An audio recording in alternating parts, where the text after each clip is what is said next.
All right. Hey, what's up, my go-getters? I'm Adri V, the go-getter, and welcome you to the live episode of the G Code podcast. Of course, at the Congressional Black Caucus 54th ALC. Now, listen, I don't know about you. If you've ever been before, you are missing out. We are live on location for the first time with the podcast. And I'm excited because we have an amazing go-getter here with me. I'm talking about somebody who's been doing this for 2 decades, over two decades.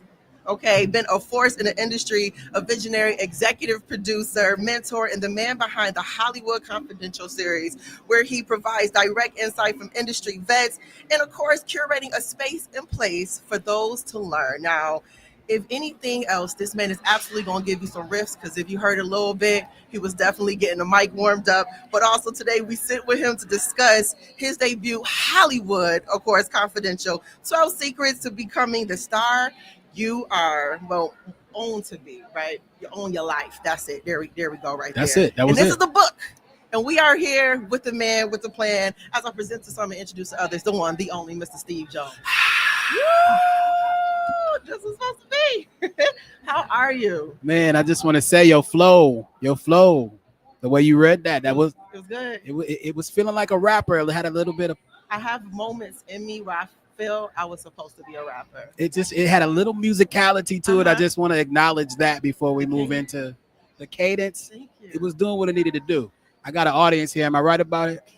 All right. Listen, that means a lot coming from the vet here. So, with all of the years of experiences, the people you've been able to raise up, to engage with, to build with, the highs and the lows, apparently we now got the secrets in this book. So when it gets to the book, I really want to dive in, to what made you decide to call your book The Hollywood Confidential, the 12, of course, secrets, the steps to giving folks the insight of where they need to be and how to make themselves a star on their own. Absolutely. Such great questions, and we just getting started. This is going to be good. Yes. Basically, I moved to Los Angeles 15 years ago. And I was running into a lot of broke creatives. Mm-hmm. One of the most famous creatives I ran into pre-fame was a gentleman named Matthew Cherry. He was an aspiring director. And he ended up spending some time on my couch, respectfully, because he was in between gigs. And that's how I began to learn about and fall in love with the plight of the Black creative. Yes. The same resources that our mainstream counterparts get, sometimes we don't. And so I took it upon myself to create a platform called Hollywood Confidential to teach people how to break in the industry. Not from my perspective, but from the perspective of legends. And so for 12 years, we've been curating conversations with the likes of Angela Bassett, Lupita Nyong'o, Issa Rae, Tabitha Brown, Brandy, who forward the book, who wrote the forward of the book. You feel me? Yes. That's who taught me how to run. Ooh, yeah. Oh, okay. That's Brandy. That's Brandy in my throat. I've been curating this for 12 years, and it's a free event series. Yes. We work with sponsors to offset the cost, so everyone's coming. 2,000 people per event are coming out to this event, and they've been asking for this information that I've been learning and accruing from these huge stars, but also I'm a television producer. Yes. I've produced 5 or 6 TV shows working with people like Oprah Winfrey. So I took all of that information and put it in this book because it's not my desire, my heart's desire to gatekeep. I ran into a lot of gatekeepers on my climb. Yes. And so my intention in writing the book was to put all these secrets in so that I can give these people the secret formula to becoming the star of their own life. It's not a Hollywood book. Right. It's truly a book that's going to help you center yourself in your purpose on the world stage, regardless of location. It doesn't matter what you do, you too can be a star. I love that. Now, when we talk about you two being a star, you're a star in yourself. And you are creating, like you said, you have created platforms and opportunities for others. Now, on the journey to stardom, right, and being this personnel that is not only giving back with this book, but have given so many other ways, what made you decide to take this road at first being a bloke creative? Because we all start off with that, right, and then growing it. So this is why you have that affinity, because you know what it's like. But what was it through your childhood or that you saw or witnessed? Like for me, growing up in Buffalo on the radio, I listened to other voices of Black women that empowered me, that educated me, that made me laugh. And that made me say, I want to be like y'all on the other side of the radio, right? I want to be on the other side of the box. And growing up, that was the focus. So when did it click for you, and what made you, or who, inspired this journey for you?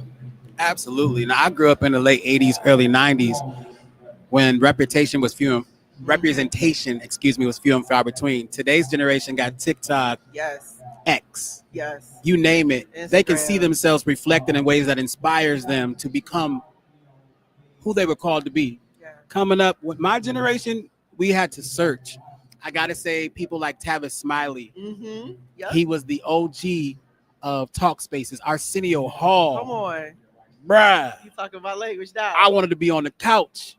Yes. Not as the talent, but as the one curating that moment that went out to the world. Mm-hmm. I didn't know what a videographer, an editor, or producer was, but I knew when I rented Sister Act pay-per-view, Yes. I knew I ran my parents' credit card up twice. Once to watch it, and the second time, I got a camcorder. That's how old I am. A camcorder. Okay. We was bootlegging early. Bootlegging and then bringing all my friends. I was curating these moments. I didn't know I was a producer. Yeah. You feel me? Yes. Also music. Mm-hmm. Seeing those music stars coming up with MTV, the very first pop icons, Michael, Janet, Whitney. We were at the beginning of that. Mm-hmm. Now everybody's a star, and that's what this book is about. I'm not hating. Yes. Everybody has a platform with social media, but back then there was something called appointment TV. Mm-hmm. If you weren't at home, you missed it. Thursdays at 8:00 was the Cosby Show. Yes. We were there. Yep. There was no DVR. So those moments informed who I was and who I wanted to become more of. Because I feel like we're all born with a purpose. Mm-hmm. We just have to uncover that. Yep. So I don't say that I became more of who I already was Yes. underneath. So I feel like the book is all about helping others to become more of what they already are. Absolutely. Underneath. And so when we talk about the book, apparently I heard that you had this book on your vision board for years before it been able to manifest, and you put the work in and making it happen. Absolutely. So what was that like when you would constantly see it on that board, walk by and still be like, okay, year 4, still not done. year 6, we not there yet. We close. Do you feel like you needed to marinate more within your career and to kind of garner more experiences? Do you feel like you kind of put that pressure on yourself in order to feel like you needed to create this memoir between motivation and education? Such great questions. And we love a researched journalist. Thank you. Hey, I see you. Honestly, I had enough credits. I think I needed a little more heartbreak. And stay with me here, because one of the secrets in the book is negativity. Mm-hmm. And when I'm traveling across the country, people are asking, Steve, I understand all of these formulas to becoming a star, but negativity, how does that work in my favor? But honestly, it is those dark moments that allow the stars to shine brightest. And a lot of things in my career, I ended up having a TV show stolen. That actually was the catalyst for this book. I fell into a deep depression once I had this television show stolen. Mm-hmm. I kept thinking, why me? Why me? And I had to reframe that. Why not me? Nothing is happening to me. It's happening for me. So once I began to release that offense, because you can have a grievance or you can have a miracle. You can't have both. So after I got out of being bitter, after I got out of being depressed, I got to work. I watched a television show with Oprah Winfrey where she was talking about the power of manifestation. And I asked a friend of mine, the actress Kimberly Elise from my favorite movie, Set It Off. I said, can you teach me about manifestation and vision boards? She taught me about that. Nothing I went to school. I didn't hear about this coming up.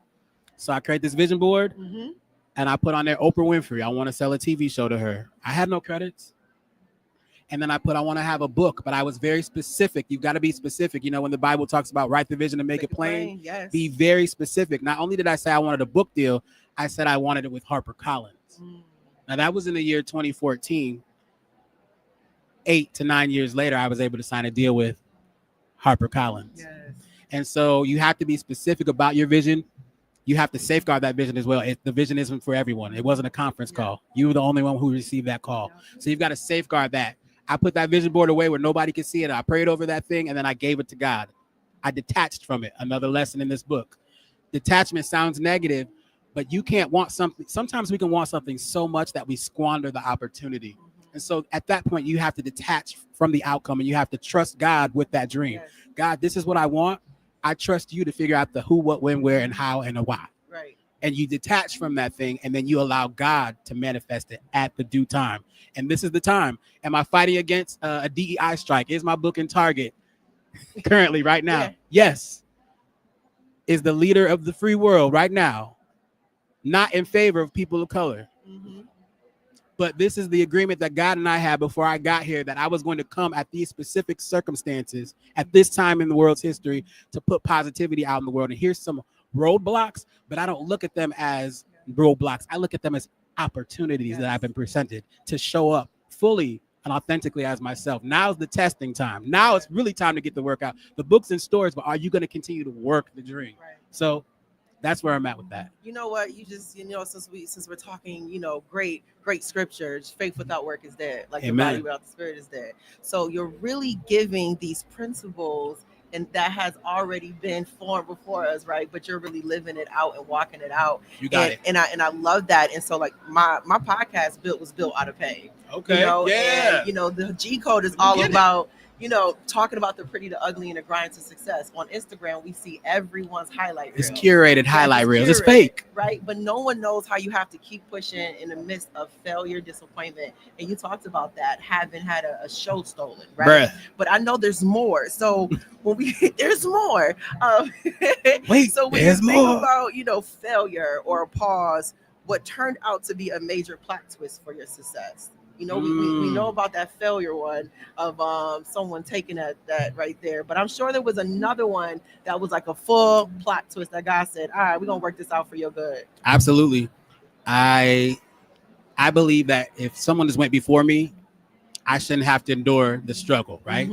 I should be able to go on this smooth path that you've blazed, this trail that you've blazed. Yes. So I identified a couple mentors in TV, and I would go to them and I would say, hey, I'm in marketing right now, but I feel called to move into television production. And all three of those mentors heard what I said and say, but you're so good at marketing, you should stay in your lane. Nobody opened up the door for me in television production. And so when you ask that question, I think about, once again, it's not happening to me, it's happening for me. Had I had mentorship from those particular people, we don't know where my first project would have landed. But when I finally made a decision, a conscious decision, I don't need anybody, that everything that I need is inside of me, because reframing is a powerful tool, right? Yes, it is. I don't want to keep preaching. We got a little bit of time left, my God. Right, but let the Lord use you. But when you can learn to reframe the most negative and bleak of circumstances, then you can find that positivity. Yes. And so who knows where my shows would have landed with those particular producers who aren't even in the business anymore. But because I looked within, learned to reframe and depend on myself, my first project ended up with the #1 network, the global entrepreneur, Oprah Winfrey. Yes. And that show was called Black Love, and it did numbers. It was the #1 record-breaking docuseries on her network, and that gave me a name in television and film. So again, you just have to wait for the divine time. Yeah.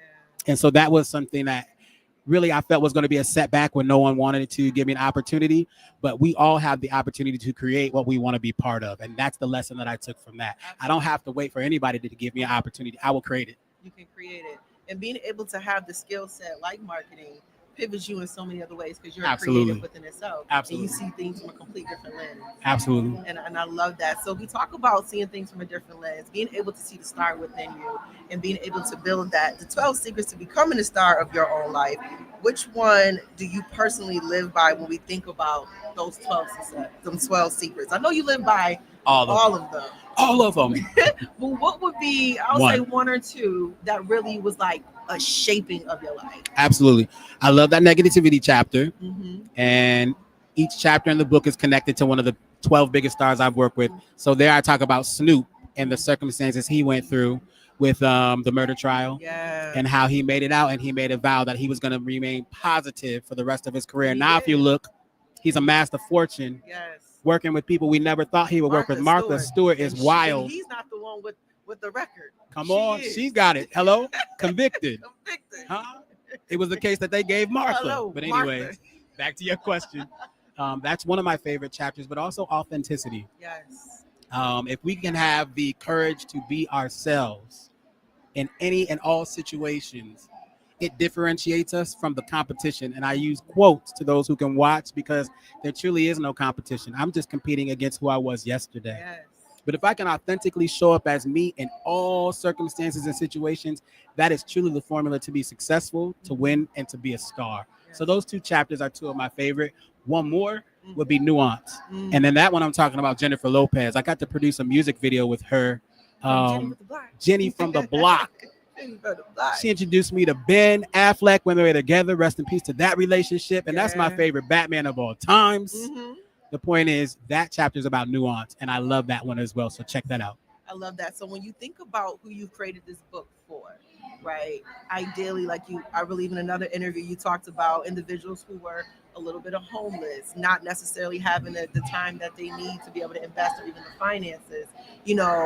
Who would you say need to have this book? Anybody needs to buy it. Well, everybody needs to buy it. Everybody needs to buy it. In specific, those who are called to dream, those who know that their dream feels bigger than themselves or what their resources have the capability to do.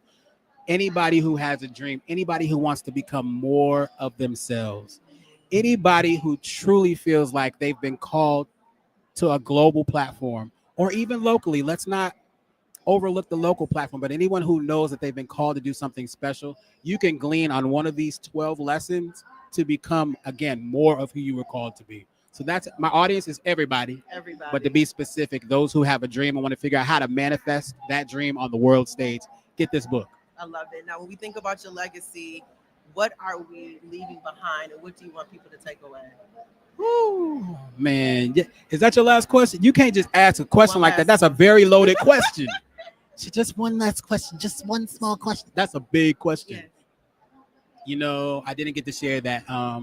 In the process of those who know who get a publisher and a publishing deal, it's a 3-year process. And in this process, right before the book came out, my father passed away unexpectedly. And there was no opportunity to push the book back. And so I'm doing book signings and grieving and crying. It was crazy. Yes. When I think about legacy, I am carving my own legacy, but everything I do now is in memory of my father, who created a beautiful life for my entire family, who sacrificed and gave everything that he had so that we could be. And it's interesting. I didn't feel like I took him for granted, but when he exited the world stage, that's when I realized who he served to be on the world stage. And so I'm so happy to be here with you, the G Code. And my thing is, yes, I'm fulfilling my legacy, but his name is traveling all around the world. Steve Jones. Every time I look at that, I see my father, and it's a blessing. So when you talk about legacy, I thank God that you ended there. I'd be remiss not to mention my father and continuing to be an extension of his legacy. Absolutely. And just complete this sentence. Your G Code, when it comes to the G Code to being a star of your own life, is? Put that hard work in and believe in yourself, please. Put that hard work in. It sounds generic. Put the work in, and if you build it, they truly will come. You have the opportunity to change your life by creating what you want to be a part of. Wait for nobody. Create what you want to be part of.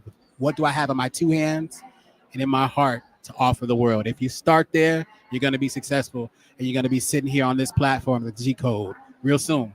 You up next. You're up next. And that's it. Me, Adri V, Steve Jones. It's the G Code Podcast. G.